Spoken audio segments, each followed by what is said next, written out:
এজন্য রিজিকের জন্য আপনি আল্লাহকে খুঁজবেন না, বরং এই ক্ষেত্রে একটা মূলনীতি আপনাকে বলে দেই। রিজিকের ব্যাপারে আমরা যত চিন্তাশীল, আমরা যত পেরেশান, আমাদের চেয়েও বেশি চিন্তাশীল আমাদের মালিক, আমাদের আল্লাহ। কারণ কি জানেন, তিনি যদি রিজিক বন্ধ করে দেন তাহলে কিন্তু আপনাকে আমাকে আর কোনো রাস্তা নাই রিজিক আসার। আল্লাহ যদি বৃষ্টি বন্ধ করে দেন, আপনি বৃষ্টি নামিয়ে আনার কোনো ক্ষমতা নাই। এই জমিন থেকে যে পানি যে উদ্গত হয়, আল্লাহ যদি সেই পানিকে আরো নিচে নামিয়ে দেন, আল্লাহ বলেছে কোরআনের বিভিন্ন ভাবে, আমি যদি সেই পানিকে বন্ধ করে দিই, কে দেবে তোমাদেরকে এনে পানি?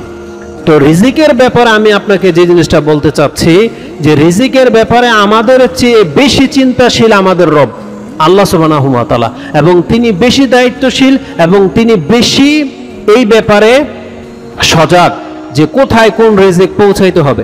আমরা শুধু আমাদের রিজিক নিয়ে ভাবি, কিন্তু আপনি পরক্ষণে লক্ষ্য করে দেখেন সমুদ্রের নিচে যে বড় বড় মাছগুলো আছে, একটা তিমির নাকি কয়েক টন খাদ্য লাগে প্রতিদিন। তাহলে আজ পর্যন্ত কোনো ব্যক্তিটা বলতে পারবেন যে কোনো রাজা বাদশাহ বা কোনো রাষ্ট্রের মালিক এই দায়িত্ব গ্রহণ করেছে যে তার এরিয়ার সমুদ্রের সেই তিমি মাছের খাদ্যকে ওই লোকে ওই বাদশাহ পৌঁছায়? বাদশাহ পৌঁছায় না। কে পৌঁছায়? আল্লাহ সুবহানাহু ওয়া তাআলা। বনের হাতিগুলো, মানে এমন এমন প্রাণীর কথা আপনার কাছে বলতেছি যাদেরকে যদি আমাদেরকে বলতে হতো যে তোমরা পালো, তাহলে আমাদের রাজ্য ভাণ্ডারও ফতুর হয়ে যেত। কিন্তু আল্লাহ সুবহানাহু ওয়া তাআলা কিন্তু ওই সমস্ত প্রাণীরকেও রিজিক পৌঁছে দিয়ে থাকে। এই জন্য কোরআনের থেকে একটা মূলনীতি আপনি নিয়ে নেন। রিজিকের ব্যাপারে আল্লাহ সুবহানাহু ওয়া তাআলা যেটা বলেছেন, আল্লাহ বলছেন যে শুধু তোমরা নয়, বরং এই পৃথিবীতে যত সৃষ্টি আছে সমস্ত সৃষ্টির রিজিকের মালিক আমি। আল্লাহ বলছেন আমি আল্লাহ হচ্ছেন সমস্ত রিজিকের মালিক। যদি আল্লাহ রিজিক না দেন তাহলে তারা কেউ রিজিক পাবে না। কথাটা কোরআন থেকে আপনি দুইটা আয়াত থেকে নিয়ে নেন, সূরা হুদ 11 নম্বর সূরার 6 নম্বর আয়াতে, এবং সেম আয়াত আল্লাহ সুবহানাহু ওয়া তাআলা সূরা আনকাবুত 29 নম্বর সূরার 60 নম্বর আয়াতে বলেছেন। আল্লাহ সুবহানাহু ওয়া তাআলা এই আয়াতগুলোর মধ্যে বলেন, ওমা মিন দাব্বাতিন ফিল আরদি ইল্লা আলাল্লাহি রিজকুহা। আল্লাহ বলছেন এই জমিনে বিচরণ করে এমন কোন প্রাণী নাই যার রিজিকের দায়িত্ব আমি আল্লাহর হাতে নাই। আল্লাহ বলছেন ওমা মিন দাব্বাতিন ফিল আরদি ইল্লা আলাল্লাহি রিজকুহা। তার সমস্ত প্রাণীর রিজিকের মালিক আল্লাহ। আর আল্লাহ বলছেন এই রিজিকের দায়িত্বটা আমার, আমি তাকে রিজিক পৌঁছে দিয়ে থাকি। আল্লাহ যার জন্য যতটা চেয়েছেন, কাউকে বেশি দিয়েছেন, কাউকে কম দিয়েছেন, এটা হচ্ছে আল্লাহর ফয়সালা, আপনাকে সেটা মানতে হবে।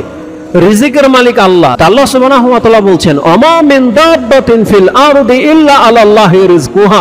এই জমিনের যত প্রাণী আছে সমস্ত প্রাণীর রিজিকের মালিক একমাত্র আল্লাহ। তাহলে রিজিকের মালিক যেহেতু আল্লাহ, তাহলে তার কাছে রিজিক পৌঁছানোর দায়িত্বটাও কিন্তু আল্লাহ সুবহানাহু ওয়া তাআলা। এজন্য আমাদেরকে রিজিক নিয়ে এত বেশি পেরেশানি হওয়ার জন্য আল্লাহ বলে নাই, বরং মুমিনদের উচিত সব সময় আল্লাহর উপরে ভরসা করে চলা। কোরআনের আরেকটি আয়াতে আল্লাহ সুবহানাহু ওয়া তাআলা কথাটাকে এইভাবে বলেছেন, যেটা আপনি সূরা আনকাবুত 29 নম্বর সূরার 60 নম্বর আয়াতে পেয়ে যাবেন।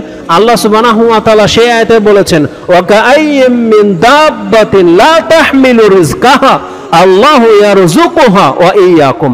এই জমিনের কতক প্রাণী আছে যারা তাদের রিজিক সঙ্গে করে বয়ে বেড়ায় না।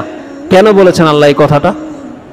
তার মানে কালকে কি খাবে এটা সে রিজার্ভ করে সাথে নিয়ে বেড়ায় না, সাথে নিয়ে চলে না। এটা আমরা মানুষরা হয়তো করি, কারণ আমাদের ঘরে প্রায় কমপক্ষে 50 কেজির একটা চাউলের বস্তা তো রাখা থাকে, তাই না? এটা রাখা থাকে যে এটা যখন শেষ হবে তখন আপনি আবার আনেন। তাহলে 50 কেজির একটা বস্তা আপনার ঘরে 20-30 সদস্য বেশি হলে 15 দিন অন্তত যাবে, সদস্য কম হলে 1 মাস 2 মাসও যায়। তাহলে আমরা রিজার্ভ রাখি, আমাদের ব্যাংকে টাকা আছে, আমাদের ঘরে টাকা রিজার্ভ থাকে সবকিছু। পিঁপড়ার চলাচলের জন্য এই বৃষ্টি মৌসুমের জন্য খাদ্য নিয়ে গোডাউনে জমা করে রাখে, কিন্তু তিমি মাছ ওর কি কোনো খাদ্যের গোডাউন আছে? নাই। হাতি কোনো গোডাউন আছে? নাই। এমন বহু প্রাণী, পাখিরা, অনেক পাখিরা আছে যে দিনের বেলায় বের হয়, সন্ধ্যাবেলা ফিরে আসে। কোরআনের সেই এক্সাম্পল আল্লাহ সুবহানাহু ওয়া তাআলা দিয়েছেন, রাসূলুল্লাহ সাল্লাল্লাহু আলাইহি ওয়াসাল্লামের হাদিসেও দিয়েছেন যে তোমরা যদি পাখিদের মতো হইতে পারতো তাহলে তোমাদেরকে আল্লাহ ওইভাবে রিজিক দিত যেভাবে পাখিদেরকে দেয়। খালি পেটে বের হয়ে যায় আল্লাহর ভরসায়, রাতে যখন সন্ধ্যায় ফিরে আসে পেট ভরে ফিরে আসে। তাহলে কিন্তু আমরা কিন্তু ওইরকম হইতে পারি নাই। তো আল্লাহ সুবহানাহু ওয়া তাআলা বলছেন ওয়া কাআইয়্যিম মিন দাব্বাতিন লা তাহমিলু রিজকাহা। কতক প্রাণীরা এই জমিনে চলাফেরা করে, তাদের রিজিককে বয়ে তারা সঙ্গে নিয়ে যায় না যে আমার খাদ্যটা আমি সাথে নিয়ে যাই। তারা আল্লাহর উপরে ভরসা করে চলে, কারণ কোথাও না কোথাও তার রিজিকের ব্যবস্থা আল্লাহ করে রেখেছেন। যেমন রাসূলুল্লাহ সাল্লাল্লাহু আলাইহি ওয়াসাল্লাম থেকে আপনার কাছে কোট করি, যেটা ইমাম তিরমিজি রাহিমাহুল্লাহ কিতাবুর রিকাক এবং ইবনে মাজাহ তিনি কিতাবুজ জুহুদের মধ্যে এনেছেন। তিরমিজিতে হাদিসটা আপনি 2466 তে পেয়ে যাবেন এবং ইবনে মাজাহতে হাদিসটা 4107 নম্বরে রয়েছে। আবু হুরায়রা রাদিয়াল্লাহু তাআলা আনহু তার বর্ণনাকারী, ক্বালা ক্বালা রাসূলুল্লাহ সাল্লাল্লাহু আলাইহি ওয়াসাল্লাম ইন্নাল্লাহা তাআলা ইয়াকুল, আল্লাহ সুবহানাহু ওয়া তাআলা আদম সন্তানকে ডেকে বলেন, ইয়া ইবনে আদম তাফাররাগ লি ইবাদাতি, তুমি আমার ইবাদতের জন্য নিজেকে ফ্রি রাখবে সব সময়, তুমি নিজেকে ব্যস্ততা রিজিকের জন্য ব্যস্ত করে দিও না।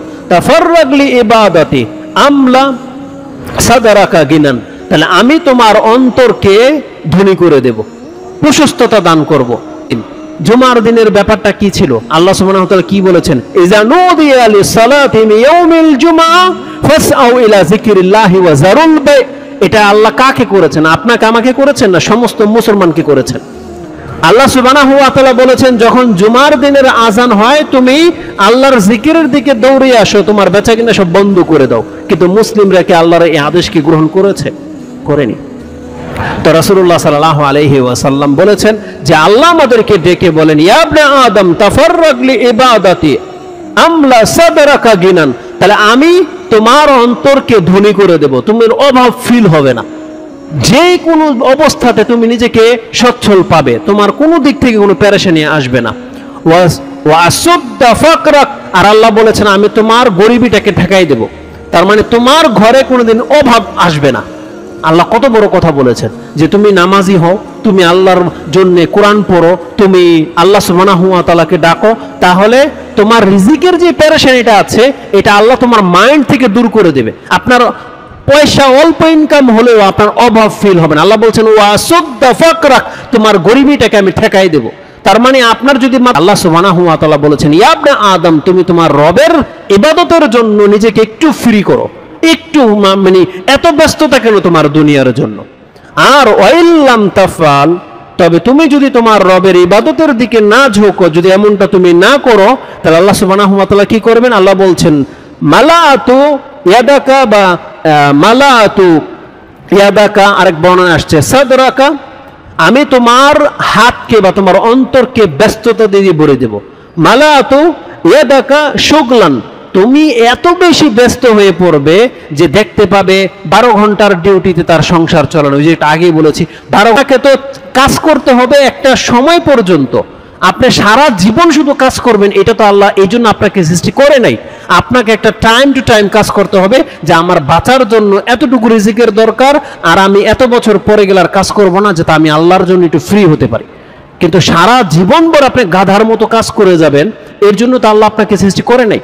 আল্লাহ সুবহানাহু ওয়া তাআলার কাছে আমাদেরকে আশ্রয় চাইতে হবে, আল্লাহ যে আমরা যেন গাধার মতো না হই, সারা জীবন শুধু আমরা গাধার মতো খেটেই যাব এই সমাজে। না, আল্লাহ তুমি আমাকে সচ্ছল করো, আল্লাহ তুমি আমাকে অভাব মুক্ত করো, আল্লাহ তুমি আমাকে তোমার ইবাদত করার তৌফিক দান করো।